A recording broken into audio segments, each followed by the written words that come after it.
Hello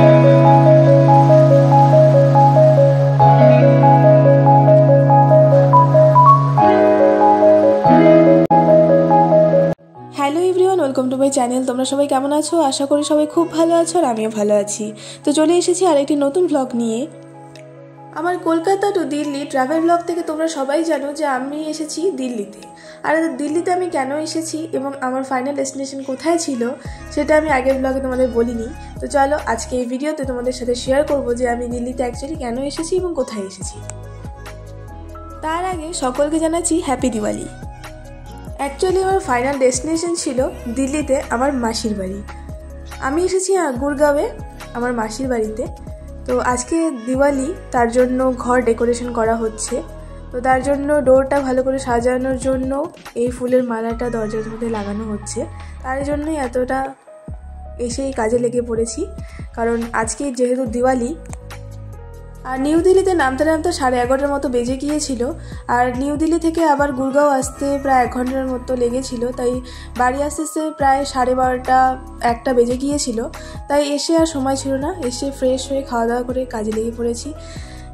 আজ যেহেতু দিওয়ালি, তার জন্য প্রচুর ডেকোরেশন করতে হবে, তার জন্য এখন থেকে কাজে লেগে গেছি। তো দেখো দরজাটা কেমন লাগছে, ফাইনাল লুক।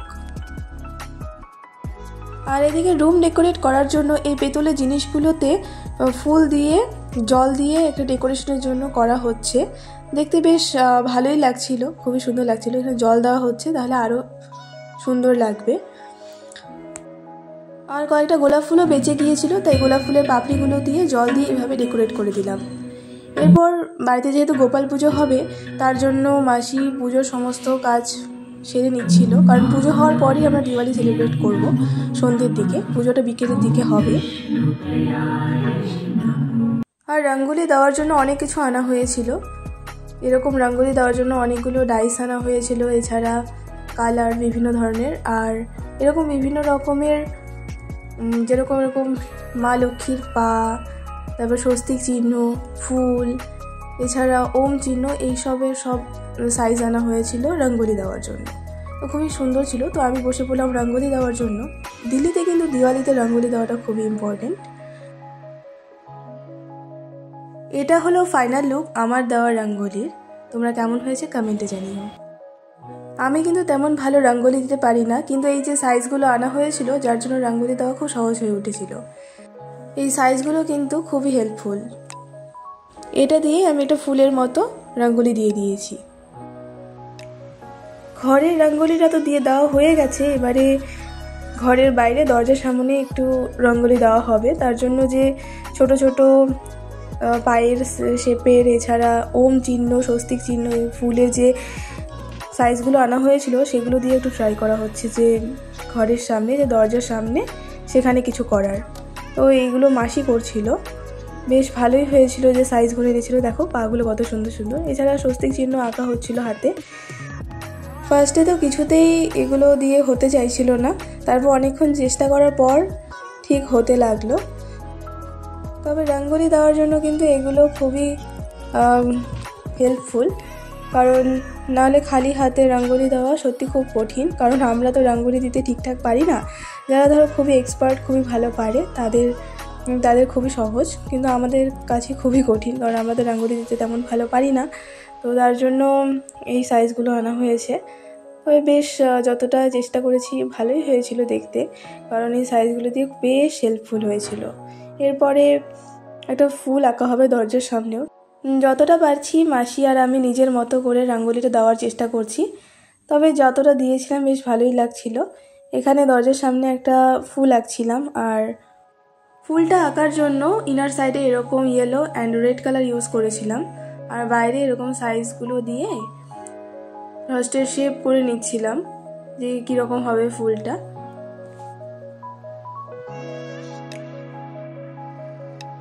তো মোটামুটি এভাবে ফুলটা আঁকা হয়েছে, আর যেরকম হয়েছে ভালোই হয়েছে।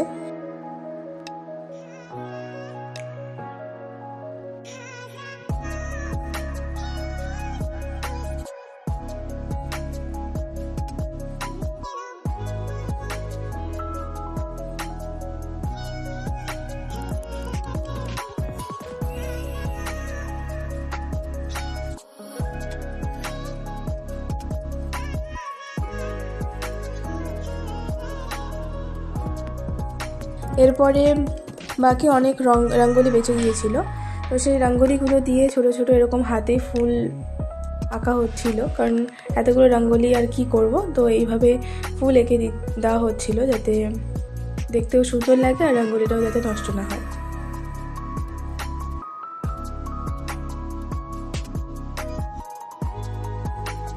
অ্যাকচুয়ালি এই সাইজগুলো দিয়ে ফার্স্টে বুঝিনি যে কীভাবে দিতে হবে রঙ্গোলিটা, তার জন্য এইভাবে মারামারি করা হচ্ছিল এই জিনিসগুলোর সাথে, কিন্তু পরে বুঝতে পেরেছি যে এগুলো আসলে কীভাবে দিতে হয়।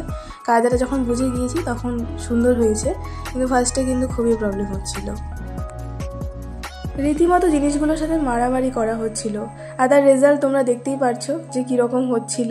তো যাই হোক, এগুলো পরে মোছা হয়েছে, মুছে আবার নতুন করে দেওয়া হয়েছিল, কারণ প্রথমে বোঝা যাচ্ছিল না যে এটা অ্যাকচুয়ালি কীভাবে দিতে হয়। এইভাবে মারামারি করেও হচ্ছিল না, খুবই বাজে হচ্ছিল।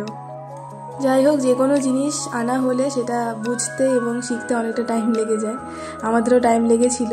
তো যাই হোক, পরে দেখো এটা কিন্তু সুন্দর হয়েছিল।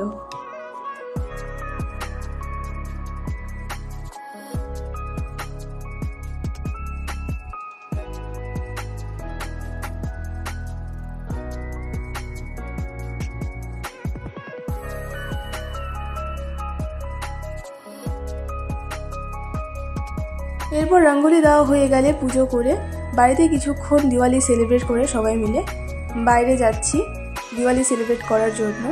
তো সবাই মিলে রেডি হয়ে সেজে গুজে বাইরে যাচ্ছি সবাই একসাথে দিওয়ালি সেলিব্রেট করব বলে। তো দেখো, যে যার মতো দিওয়ালি সেলিব্রেট করছে, তো আমরাও যাচ্ছি সবার সাথে দিওয়ালি সেলিব্রেট করার জন্য। তো আজকের ভিডিওটি এতটুকুই, দেখা হচ্ছে নেক্সট ভিডিওতে। ততক্ষণ তোমরা সুস্থ থেকো, ভালো থেকো।